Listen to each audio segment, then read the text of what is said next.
এইবাৰ নিৰ্বাচনত বিজেপিয়ে অতি ভাল ফল দেখুৱালে। লগে লগে ইণ্ডিয়া এলায়েন্সৰ ফালৰ পৰা অভিযোগ উত্থাপন কৰিছে EVM কেলেংকাৰী।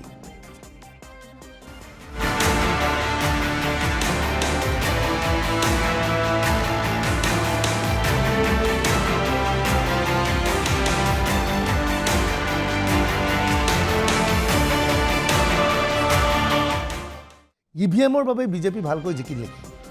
এই কথা আমি কোৱা নাই। পূৰ্বে কোৱাৰ দৰেই পৰাস্ত হোৱাৰ পিছত ইণ্ডিয়া এলায়েন্সৰ ফালৰ পৰা এই গুৰুতৰ অভিযোগ উত্থাপন কৰা হৈছে। ছত্তীশগড়ত কংগ্ৰেছ কিয় পৰাস্ত হ'ল?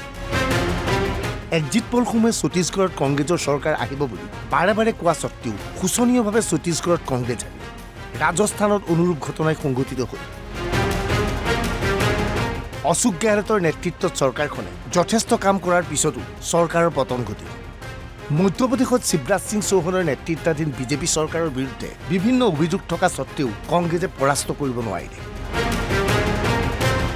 এইবোৰ প্ৰশ্নৰ উত্তৰ বিচাৰি পোৱা নাই কংগ্ৰেছ নেতৃত্বই।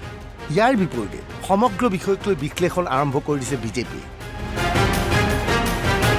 বিজেপিয়ে ভালকৈ জানে এই তিনি ৰাজ্যত কংগ্ৰেছ চৰকাৰৰ বিৰুদ্ধে শক্তিশালী ৰূপত থিয় দিছিল বিজেপি। এই তিনিখন ৰাজ্যত সাংগঠনিক দিশ সাংঘাতিকভাৱে শক্তিশালী কৰি তুলিছিল বিজেপিয়ে। এতিয়া প্ৰশ্ন হ'ল, কোন ৰাজ্যত কিয় কংগ্ৰেছ হাৰিলে? ছত্তীশগড়ত কংগ্ৰেছ হাৰিল কিয়? ব্যাপক হাৰত দুৰ্নীতি সংঘটিত হৈছিল। কংগ্ৰেছৰ একাধিক মন্ত্ৰীৰ বিৰুদ্ধে দুৰ্নীতিৰ অভিযোগ আহিছিল। কয়লা কেলেংকাৰীৰ পৰা আৰম্ভ কৰি মহাদেৱ এপ কেলেংকাৰীলৈ দুৰ্নীতিৰ অভিযোগ সংঘটিত হৈছিল। কেইবাটাও সাম্প্ৰদায়িক সংঘৰ্ষ। ভূপেশ বাঘেলৰ নেতৃত্বাধীন চৰকাৰখনৰ বিৰুদ্ধে প্ৰধানমন্ত্ৰী মোদীৰ পৰা আৰম্ভ কৰি বিভিন্ন ৰাজ্যৰ মুখ্যমন্ত্ৰীয়ে ব্যাপক হাৰত নিৰ্বাচনী প্ৰচাৰ চলাইছিল। নিৰ্বাচনী প্ৰচাৰত সফল হৈছিল বিজেপি, যাৰ ফলত ভূপেশ বাঘেল চৰকাৰৰ পতন ঘটিল। ৰাজস্থানত কংগ্ৰেছ কিয় হাৰিল? মন্ত্ৰীসভাৰ বহুকেইজন সদস্য দুৰ্নীতিত নিমজ্জিত আছিল। ধৰ্ষণৰ একাধিক ঘটনা সংঘটিত হৈছিল। সাম্প্ৰদায়িকতাৰ ৰাজনীতি চলিছিল ৰাজস্থানত বাৰে বাৰে অসমৰ মুখ্যমন্ত্ৰী হিমন্ত বিশ্ব শৰ্মাই কানাইলাল নামৰ দৰ্জীজনৰ প্ৰসংগ উত্থাপন কৰিছিল। কানাইলালৰ ডিঙি কৰ্তন কৰি কেনেকৈ ফেচবুকত পোষ্ট কৰা হৈছিল সেই বিষয়ে কৈ হিমন্ত বিশ্বই কৈছিল যে এনে ঘটনা অসমত সংঘটিত হ'লে 5 মিনিটৰ ভিতৰত হিচাপ কৰি দিয়া হ'লহেঁতেন। এনেবোৰ বক্তব্যই হিন্দুৰ ভোট একত্ৰিত কৰাত সহায় কৰিছিল বিজেপি। মধ্যপ্ৰদেশত কংগ্ৰেছ জিকিব নোৱাৰিলে কিয়? বিজেপিৰ হিতাধিকাৰ ৰাজনীতি সফল হৈছিল। কংগ্ৰেছৰ ৰণনীতি সম্পূৰ্ণ ভুল আছিল। মহিলাই বিশ্বাসত লৈছিল বিজেপি। নিৰ্বাচনী ফলাফলৰ অন্তত প্ৰধানমন্ত্ৰী নৰেন্দ্ৰ মোদীয়ে নাৰী শক্তিক বিশেষভাৱে ধন্যবাদ জ্ঞাপন কৰে। নিৰ্বাচনী ফলাফলক লৈ জল্পনা কল্পনা চলি থকা অৱস্থাতে পুনৰ EVMৰ প্ৰসংগ উত্থাপন হৈছে। এইবাৰ EVMৰ প্ৰসংগ উত্থাপন কৰিছে উত্তৰ প্ৰদেশৰ প্ৰাক্তন মুখ্যমন্ত্ৰী তথা সমাজবাদী পাৰ্টিৰ নেতা অখিলেশ যাদৱে। और आपको भी अमेरिका से सीखना चाहिए। अगर 1 महीना वोट डलता है तो 1 महीना काउंटिंग भी होती है। इसलिए अगर अमेरिका आज दुनिया में सबसे ताकतवर देश है और अगर वहाँ व्यवस्था बैलेट की पेपर की है तो कहीं न कहीं हमें भी अपनाना चाहिए। और ये जरूरी नहीं है कि रिजल्ट 1 घंटे में आए, घंटा 2 घंटा 2 दिन 3 दिन। अगर अमेरिका जैसा देश 1 महीने इंतजार करता है, काउंटिंग कराता है, तो आपको किस बात की जल्दी है? এবাৰৰ বাবে বেলেটৰে নিৰ্বাচন অনুষ্ঠিত কৰক। EVMৰ প্ৰতি জনতাই বিশ্বাস হেৰুৱাইছে। দাবী শিৱসেনাৰ উদ্ধৱ ঠাকৰে গোটে। जनादेश की बात होती है। 4 राज्यों में जनादेश आया है। तेलंगाना में अलग जनादेश है, 3 राज्यों में अलग है। बीजेपी को बड़ी जीत मिली है तो जनादेश का स्वागत करना चाहिए, चाहे जनादेश EVM का हो या और कुछ हो। लेकिन हम लोग हमेशा कहते हैं, लोगों के मन में शंका होती है हमेशा, ये कैसा मुमकिन हो गया? खास करके मध्य प्रदेश में, छत्तीसगढ़ में। तो हम ये कहते हैं कि अगर ये लोगों के मन में शंका है तो एक बार शंका दूर कर दीजिए।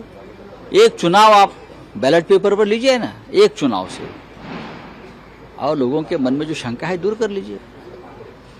हम एक चुनाव की बात करते हैं, एक चुनाव बैलेट पेपर पर लीजिए, चाहे लोकसभा हो चाहे विधानसभा हो। স্বাভাৱিকতে এই নিৰ্বাচনৰ পিছত বিজেপি উৎসাহিত আৰু খুব বেছি 3 মাহৰ পিছত অনুষ্ঠিত হ'ব লোকসভাৰ নিৰ্বাচন। বিজেপি নেতৃত্বই ভাবে তৃতীয়বাৰৰ বাবে প্ৰধানমন্ত্ৰী হ'বলৈ গৈ আছে নৰেন্দ্ৰ মোদী, কিন্তু বিৰোধী এই ক্ষেত্ৰত একমত নহয়। नरेंद्र मोदी जी खुद वहां पर चुनाव प्रचार कर रहे थे, कोई चुनावी चेहरा नहीं था, सीएम का चेहरा नहीं था, तो जनता ने उन पर विश्वास जताया, इसमें कोई दो राय नहीं है। साथ ही साथ यही कहूंगी कि जो भी रिजल्ट्स आते हैं 2018 के रिजल्ट्स देख लीजिए, वो लोकसभा में कन्वर्ट नहीं होते हैं, जनता इंडिया के मुद्दों पे वोट करती है। तो हम बहुत कॉन्फिडेंट हैं कि आने वाले समय में हम लोग फिर से इंडिया अलायंस एक साथ मिलकर एजेंडा तैयार करेगा, सीट शेयरिंग की चर्चा होगा और कैंपेनिंग की तैयारी करेंगे। নিৰ্বাচনী ফলাফলে প্ৰমাণ কৰিছে দেশত এতিয়া মোদীৰ ঢৌ। পুনৰ তৃতীয়বাৰৰ বাবে প্ৰধানমন্ত্ৰী হ'ব নৰেন্দ্ৰ মোদী।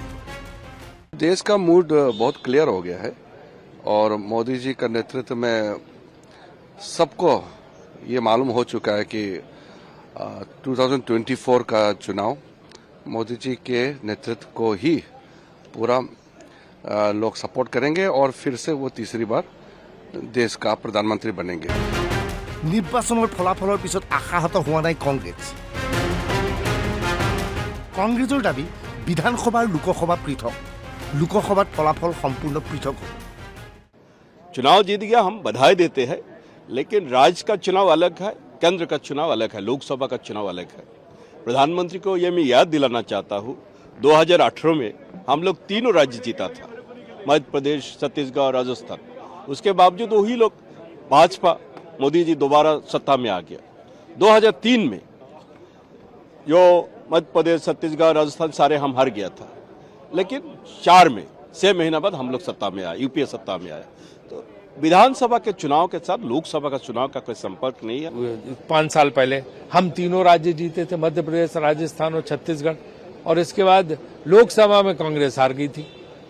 तो ये कोई पैमाना नहीं है लोकसभा के ये तीनों राज्यों में जीतना, क्योंकि वोटिंग पैटर्न बदल जाता लोगों का। इसलिए जो है किसी को बम नहीं होना चाहिए, किसी को अति प्रसन्नता नहीं होनी चाहिए, सबको देखना चाहिए कि राजनीति में ये होता रहता है। Bureau report, NB news.